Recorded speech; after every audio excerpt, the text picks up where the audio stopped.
નમસ્કાર દર્શક મિત્રો, 78મો આપણે સ્વાતંત્ર્ય દિવસ આપણે ઉજવ્યો તે દરમિયાન મિત્રો આપણા ગુજરાતના આરોગ્ય મંત્રી એવા ઋષિકેશભાઈ પટેલ સાથે એક એવી ઘટના બની કે દરેકને મિત્રો ખોટું લાગે એવું, કારણ કે તેઓ વિજાપુર ખાતે એક શાળાની અંદર ધ્વજારોહણ માટે તેઓ મુખ્ય મહેમાન તરીકે ગયા હતા અને તેમના હાથે ધ્વજારોહણ કરવાનું હતું. પરંતુ મિત્રો થયું એવું કે રાષ્ટ્રધ્વજ કરતી વખતે રાષ્ટ્રધ્વજ ફરક્યો જ નહીં. તેમને દોરી ખેંચી પણ રાષ્ટ્રધ્વજ ફરકાવવાની જે દોરી હતી તેની ગાંઠ વળી ગઈ અને તે ખૂબ પ્રયાસો કર્યા છતાં પણ રાષ્ટ્રધ્વજ ફરક્યો નહીં અને ત્યારબાદ ક્રેન બોલાવવામાં આવી હતી અને આ ક્રેન વડે રાષ્ટ્રધ્વજ ફરકાવવામાં આવ્યો. તો મિત્રો હાલ આ વિડીયો સોશિયલ મીડિયાની અંદર ખૂબ જ વાયરલ થઈ રહ્યો છે.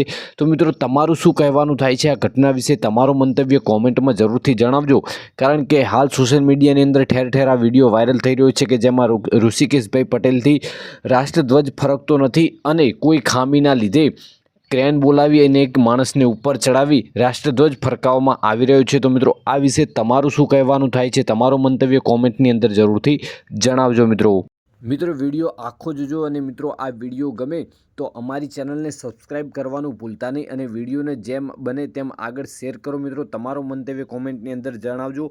આખો વિડીયો જોઈ લો એકવાર મિત્રો.